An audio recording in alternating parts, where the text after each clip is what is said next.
मुख्यमंत्री डॉक्टर मोहन यादव शुक्रवार को उज्जैन के लोकमान्य तिलक विद्यालय परिसर में अभिनंदन समारोह में शामिल हुए। इस मौके पर मुख्यमंत्री डॉक्टर यादव ने 10वीं कक्षा के टॉपर 3 छात्र छात्राओं एवं राष्ट्रीय प्रतियोगिता मलखंब खेल में मेडल हासिल करने वाले 4 खिलाड़ियों का सम्मान करते हुए उनके उज्जवल भविष्य की कामना की। सीएम ने विश्वविद्यालयों में कुलपति के स्थान पर कुलगुरु संबोधित किए जाने पर कहा कि गुरु शब्द अंधेरे से प्रकाश को जोड़ता है। माता पिता के बाद गुरु ही जीवन की दिशा तय करते हैं। मध्य प्रदेश में प्री मानसून की बारिश का दौर लगातार जारी है। मौसम विभाग के मुताबिक शनिवार को भोपाल, इंदौर, ग्वालियर, जबलपुर, उज्जैन समेत 45 जिलों में तेज आंधी के साथ बारिश होने की संभावना है। यहाँ पर 30 से 40 किलोमीटर प्रति घंटे के हिसाब से आंधी चल सकती है। अगले 4 दिन यानी 9 जून तक ऐसा ही मौसम रहेगा। इसके बाद मानसून भी प्रदेश में प्रवेश कर लेगा। मौसम विभाग के अनुसार प्रदेश में मानसून की एंट्री 10 जून के बाद ही होने की संभावना है। अभी मानसून महाराष्ट्र, छत्तीसगढ़ में एक ही जगह पर ठहरा है। पिछले कुछ दिनों से ये आगे नहीं बढ़ा है। प्रदेश कांग्रेस अध्यक्ष जीतू पटवारी ने शुक्रवार को प्रेस वार्ता में मध्य प्रदेश सरकार की भ्रष्ट नीतियों, लगातार हो रहे भर्ती घोटालों और बीजेपी नेताओं की महिलाओं के प्रति असंवेदनशील मानसिकता पर तीखा हमला बोला। उन्होंने प्रदेश की जनता, विशेषकर युवाओं के भविष्य को लेकर गहरी चिंता जताई और सरकार की मंशा पर गंभीर सवाल खड़े किए।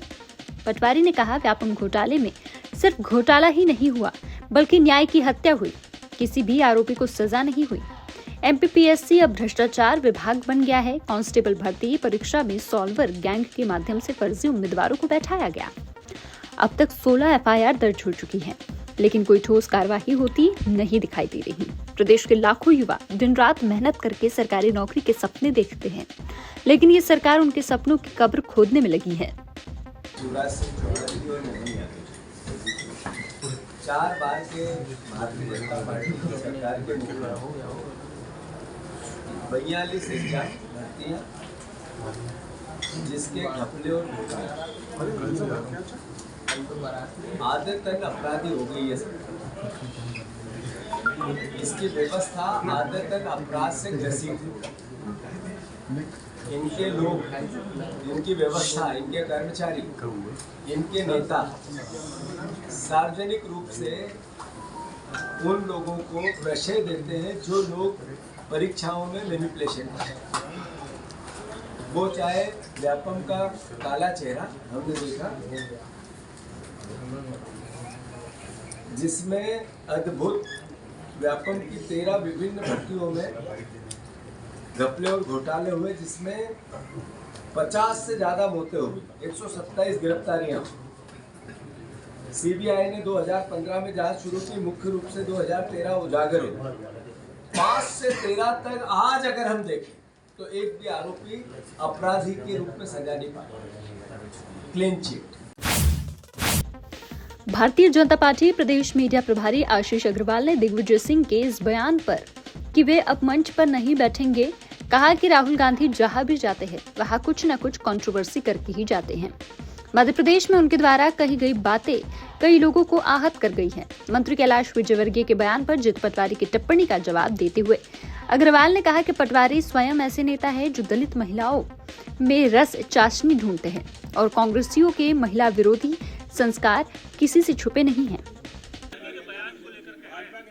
देखिए, जीतू पटवारी वो नेता हैं जो स्वयं दलित महिलाओं में रस और चाशनी ढूंढते हैं और कांग्रेसियों के महिला विरोधी संस्कार किसी से छुपे नहीं है। इनके पूर्व मंत्री मुख्यमंत्री टंचमाल कहते हैं, कोई आइटम कहता है तो कांग्रेस कम से कम ना बताए, बाकी शब्दों को तोड़ मरोड़ के उसका भावार्थ नहीं निकाला जा सकता। कांग्रेस अपने आप को देखे पहले।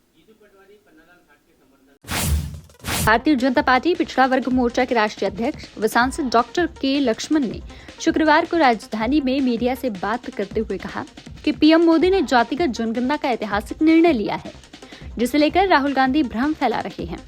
उन्होंने कहा कि मंडल कमीशन का विरोध किसने किया? प्रधानमंत्री मोदी ने ओबीसी को संवैधानिक दर्जा दिया है। उन्होंने ओबीसी वर्ग को कई क्षेत्रों में आरक्षण दिया है। आज हर क्षेत्र में पढ़ाई से नौकरी तक ओबीसी को लाभ मिल रहा है। सीएम डॉक्टर मोहन यादव ने ओबीसी के लिए कार्य किया है। उन्होंने कहा कि हर जगह जाकर पीएम मोदी के ओबीसी के लिए किए कल्याण को बताया जाएगा। क्रांतीय कार्यशाला आयोजित किया गया इस कार्यशाला के माध्यम से देश भर में एक संदेश लेकर हम लोगों के बीच में जाना चाहते हैं कि मोदी जी ने जो ऐतिहासिक और महत्वपूर्ण निर्णय ले लिया जातिगत जनगणना, ये राहुल गांधी बार बार लोगों को गुमराह करने का जो प्रयास किया जा रहा है, हमारे दबाव से मोदी जी ने निर्णय किया जातिगत जनगणना। मैं सवाल करना चाहता हूँ राहुल गांधी जी को, आपके परिवार के सदस्य 3 लोग प्रधानमंत्री बने और लगभग आपके पार्टी 60 साल शासन में थी, कभी जनगणना के बारे में, जातिगत के बारे में कभी किया नहीं, सोचा नहीं। भोपाल सांसद आलोक शर्मा ने गुरुवार को विश्व पर्यावरण दिवस पर वन विहार रोड स्थित जीवन वाटिका पार्क में कार्यक्रम आयोजित कर राजनीतिक, सामाजिक और प्रबुद्ध जनों के साथ पौधे रोपे। इस अवसर पर सांसद शर्मा ने बड़ा तालाब को प्रदूषण और अतिक्रमण से मुक्त कर इसे संरक्षित करने की मुहिम छेड़ दी। उन्होंने कहा कि वे जल्द ही बड़े तालाब की 57 किलोमीटर की परिक्रमा करने वाले हैं। उन्होंने कहा कि बड़ा तालाब की परिक्रमा का उद्देश्य बताते हुए कहा कि तालाब की सीमाओं पर से अतिक्रमण और प्रदूषण हटना चाहिए। राजा भोज के समय तालाब की स्थिति क्या थी और वर्तमान में क्या है, वे 365 जल स्रोतों का पता लगाएंगे। इसकी गहराई, लंबाई और सीमाएं क्या थी, इसका अध्ययन करेंगे।